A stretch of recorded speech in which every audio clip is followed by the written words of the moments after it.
કસોટી કર્યા વગર મળે નહીં.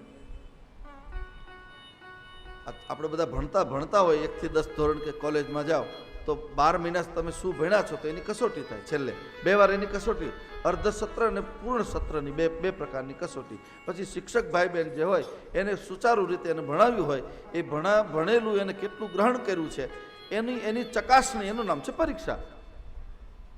કે મેં મારા છોકરાને જે ભણાવ્યું છે એનું પરિણામ શું આવે.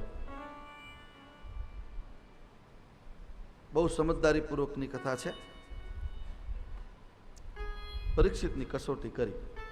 તમે જાઓ, તમારા ઘરે જઈ આવો, પત્ની બાળકો શું કરે છે, ખેતીવાડીમાં બધું કેમ છે, તમે જોઈ આવો.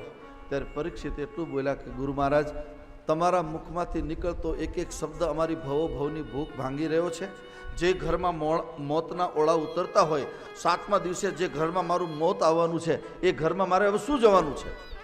હવે મારા ભૂખ અને તરસ ભૂલાઈ ગઈ છે. હું મારા શરીરના તમામ ધર્મોને ભૂલી ગયો છું. હવે તો બસ મન વચન કર્મથી તમારો આધાર.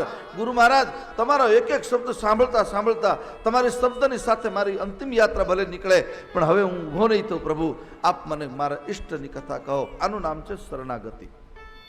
શરણાગતિનો આ ઘાટ છે. ભગવાનની કથા ભવના દુઃખ ભાંગે છે, યાદ રાખો. આપણે કથાનો આશ્રય નથી કરતા ને એટલે ક્યારેક હલી જઈએ છીએ. એવી સ્થિતિ કુટુંબમાં, પરિવારમાં કંઈક બને ને ત્યારે થોડા મૂડલેસ થઈ જઈએ છીએ. એનું કારણ પરમની ગતિની આપણને ખબર નથી, એની ઉદારતાની આપણને ખબર નથી. પાક્કો ભરોસો.